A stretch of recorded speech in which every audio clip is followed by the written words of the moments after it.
Walaupun selai daun ni, kita tengok macam selai daun tu macam tak ada makna, macam kat tepi jalan, kat bawah, kat pokok kan. Tengok macam daun Walaupun selai daun tu, Allah boleh ubah jalan hidup seorang macam mana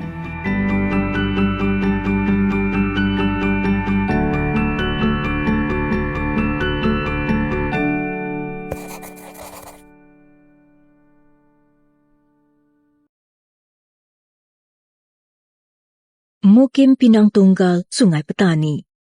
Sebuah pekan terletak di bandar terbesar di negeri Kedah Darul Aman. Siapa sangka daun kering mampu menjana pendapatan lumayan. Muhammad Hafizi Abdul Karim mengubah daun yang sering tidak dipandang menjadi sebuah karya seni agung. Minat yang mendalam dalam bidang seni sejak kecil telah mendorongnya menjadikan seni ukiran daun sebagai sumber rezeki utama sekeluarga sejak 5 tahun lalu. Minat melukis yang mendalam menyedarkannya tentang cabaran untuk menjadikan bidang ini sebagai kerjaya. Sentuhannya pada sehelai daun nangka dengan ungkapan Free Gaza yang dimuat naik ke laman sosial, meraih sambutan ramai serta tular di media sosial beberapa tahun lalu.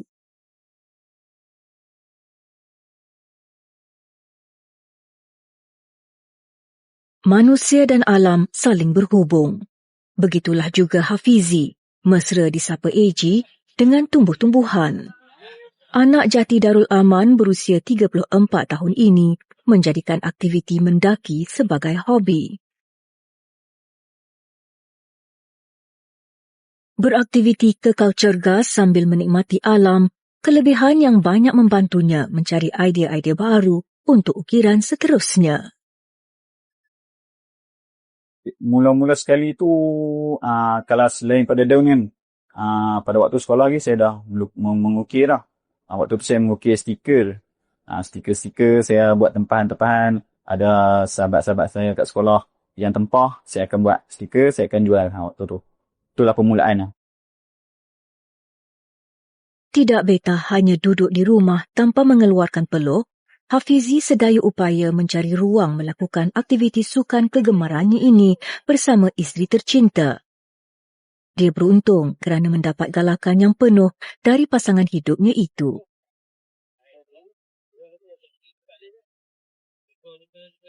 Semasa Hafizi bergelut mencari pendapatan, isterinya, Nur Syuhada Atika Muhammad Yusof atau mesra disapa Syu, mendapat ilham untuk suaminya itu mencuba mengukir potret menggunakan daun. Syu pernah ada satu hari tu, Syu scroll media sosial. Ada seorang ni, dia artis dari luar negara. Dia ukir wajah melalui daun lah. So, Syu rasa macam husband Syu boleh buat tak benda ni sebab dia dah ada orang cakap basic melukis tu. So, Syu try tunjuk dekat dia, dia kata, alah boleh je ni. Okey, ni antara contoh daun yang selalu saya pakai. Daun cenerai ni. Okey, boleh tengok bentuk dia. Urat dia banyak. Okey. Jadi, agak sesuai kalau macam saya nak buat potret kan. Minatnya terhadap pelbagai jenis daun yang ditemui di sepanjang laluan pendakian telah mendorongnya untuk menceburi hobi ini sejak 2 tahun lalu. Selain memperoleh ilham untuk ukiran seterusnya, berdamai dengan alam juga dijadikan terapi diri bagi Hafizi. Salah satu pantang larang hiking, empat kalau pergi hiking kan, jangan duk petik mata-mata, jangan duk petik suka-suka hati. Sebab saya pun macam duk hiking pun tak pernah lagi macam petik pokok ke, tumbuh-tumbuhan ke apa. Bukit H antara laluan pendakian berdekatan rumah yang sering dikunjungi oleh Hafizi dan isterinya. Di sinilah dia mencari ketenangan dan bertemu pelanggan baru. Daun adalah komponen utama dalam proses penghasilan karya seni ukiran daun. Pemilihan jenis dan saiz daun yang berbeza dibuat berdasarkan motif ukiran yang dikehendaki. Daun yang mudah rapuh atau koyak tidak sesuai untuk seni ukiran ini. Tekstur daun yang terlalu lembut juga perlu dielakkan kerana ia mudah berkedut selepas kering. Urat daun sangat penting. Daun dengan urat yang banyak sesuai untuk motif ukiran potret, berbeza dengan motif seni bina dan kaligrafi.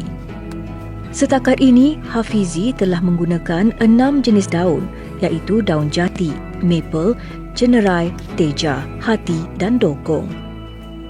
Okay, kenapa saya pilih daun ni sebab waktu tu kan tak ada orang yang pernah buat lagi dengan Malaysia ni kan. Saya pun masa tu tengah mencari identiti seni saya kan. Waktu tu, saya orang pertama yang buat dalam Malaysia. Saya buat sampai sekarang lah, saya duk explore. Sekarang tak habis lagi masa belajar tentang trend dulu ni.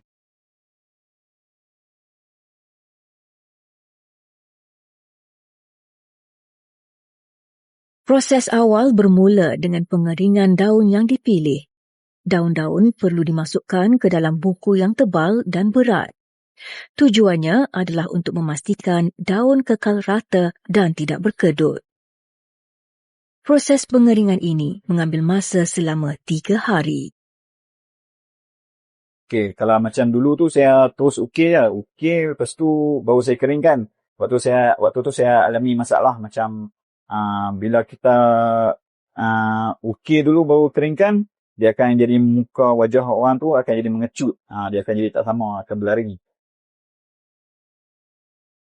Okey, ini antara daun yang saya duk guna. Sebagai contoh, kalau macam ni, daun teja. Daun teja, daun cenerai. Yang ni, sekarang saya duk guna daun ni, daun cenerai. Dia ada beberapa saiz. Okey, kalau untuk daun besar pula, saya duk guna daun jati. Macam ni contoh dia. Ini untuk besar-besar. Macam ni, daun bentuk hati. Ni atas request customer, kalau customer mintaan. Okey, dan macam ni pula, daun maple. Macam daun maple ni ukiran untuk customer bawa mai sendiri daripada luar negara, atau kalau ada stok daun ni sebab dia dari luar negara kan.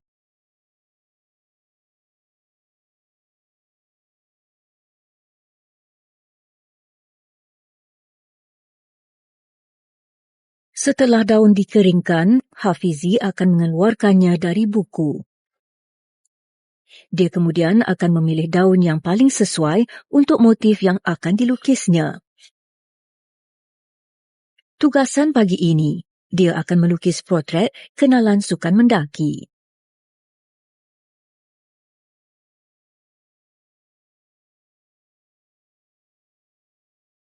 Sebelum memulakan lakaran, Hafizi perlu memastikan ira atau urat daun berada dalam kedudukan yang betul. Langkah pertama adalah membersihkan daun menggunakan berus.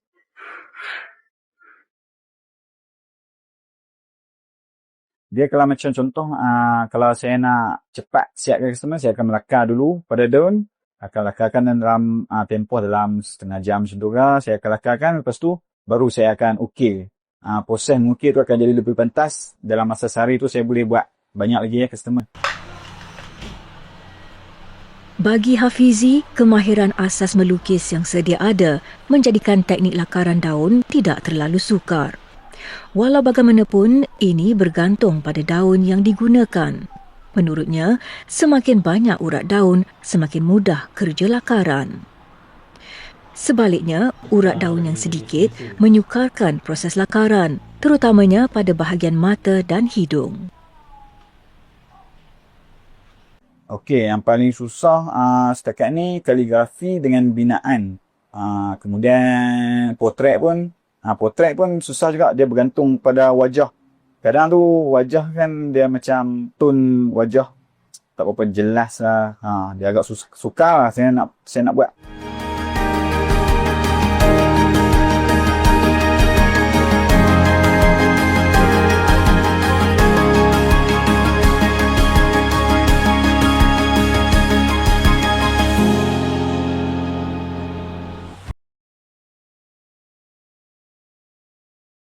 Fokus serta ketelitian yang tinggi diperlukan dalam seni mengukir. Hafizi memerlukan persekitaran yang tenang, senyap dan selesa serta jauh dari gangguan. Sebuah bilik di rumahnya dijadikan bengkel bagi kerja-kerja seninya.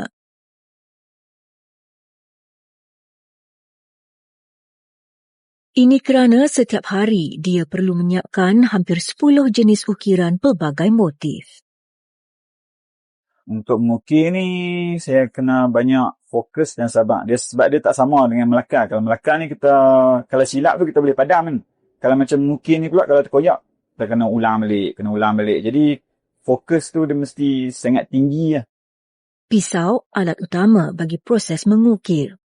Pisau perlu sentiasa tajam bagi melancarkan proses mengukir dan mendapatkan hasil terbaik. Hafizi pernah mencuba pelbagai variasi pisau sebelum ini. Kini dia menggunakan pisau pemotong kerana mata pisau ini boleh diperbaharui dengan hanya mematahkan bahagian hujungnya. Untuk potret ni, bila kita ukir, bila dah sampai 4 mata tu, dia selalunya tak mata tu dia akan tercabut. Tu paling stres sekali tu.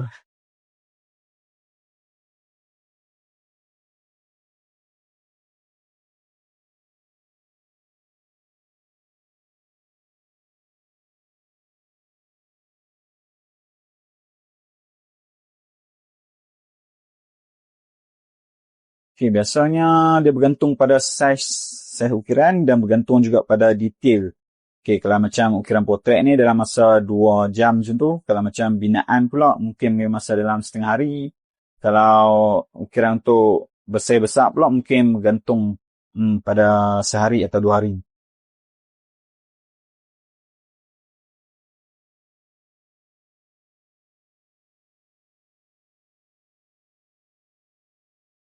Proses mengawet dilakukan selepas mengukir. Hafizi menggunakan resin atau disebut damar, iaitu cecair likat yang boleh mengeras menjadi pepejal yang tahan lasak dan berkilat. Bahagian permukaan daun akan disapu resin bagi memastikan ukiran tahan lebih lama.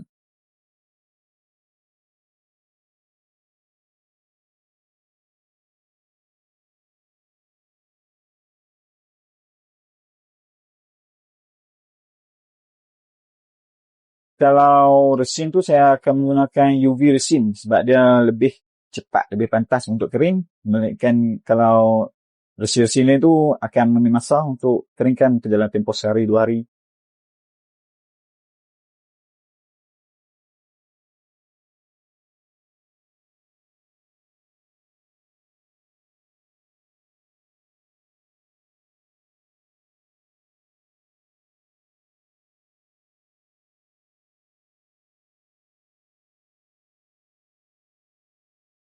Saya akan sapu dulu, sapu.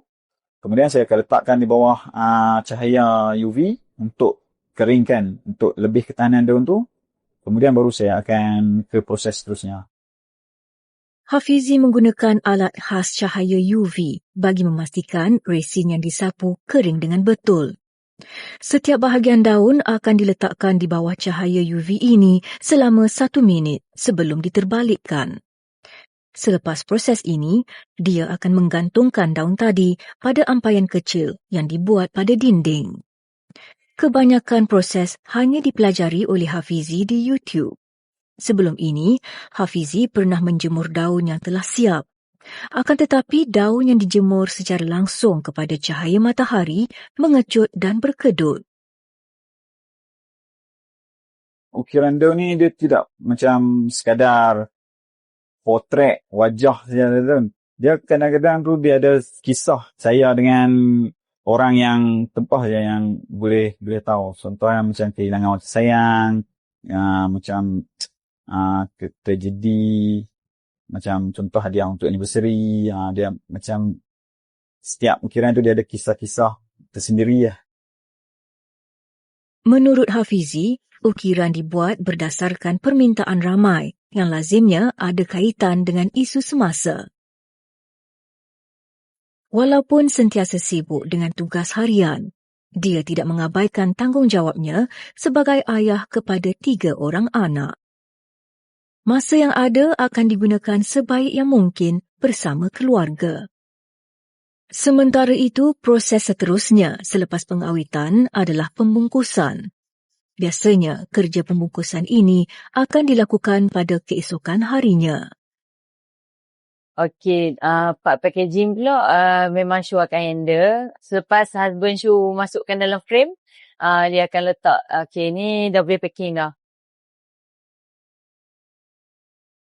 Setiap hasil ukiran daun yang sudah siap akan dibingkaikan. Saiz bingkai gambar tersebut bergantung sepenuhnya kepada permintaan pelanggan, sama ada mahu bingkai kecil atau besar selaras dengan saiz ukiran yang dihasilkan. So Syu akan ambil packing first kepada customer yang dia add on surprise box, kita akan masukkan dalam box hitam tu. Lepas tu akan dapat free gift lah yang tu.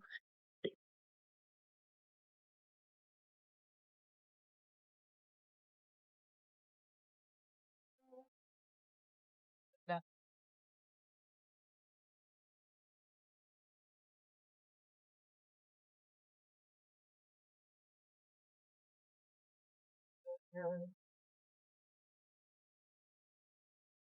Harga bagi satu ukiran yang dibingkaikan bermula dari RM80 hingga RM100 dan bagi yang tiada bingkai, harganya ialah RM65.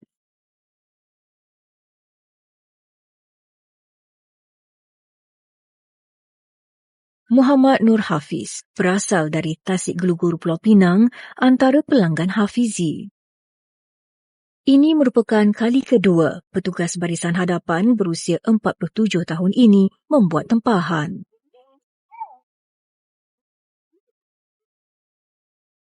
Dia mengenali Hafizi melalui seorang rakan ketika melakukan aktiviti pendakian. Hafiz yang turut meminati kerja seni tidak melepaskan peluang dalam mendapatkan maklumat lebih lanjut berkaitan karya seni Hafizi.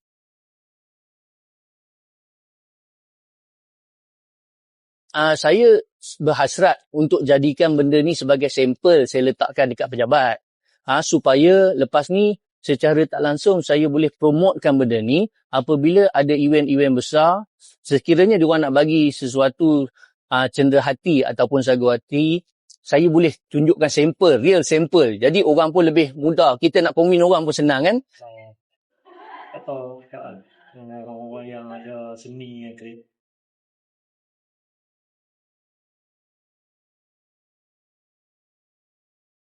Dia ukiran dia ni kan, dia sangat bermakna, sangat besar bagi saya. Sebab kadang saya tengok ukiran dia ni orang nak tunjuk kan. Walaupun selai dia ni, dia tengok macam selai dia tu macam tak ada makna, macam kat tepi jalan, kat bawah, kat pokok kan. Tengok macam dia je. Tapi apa? Walaupun selai dia tu, Allah boleh ubah jalan hidup seorang macam mana kan. Hafizi tidak menyangka sehelai daun mampu membawanya bertemu dengan tokoh-tokoh terkemuka. Dia bangga apabila karya seninya turut mendapat pengiktirafan daripada negarawan unggul Tun Dr. Mahathir Mohamad yang ditemuinya pada tahun 2021.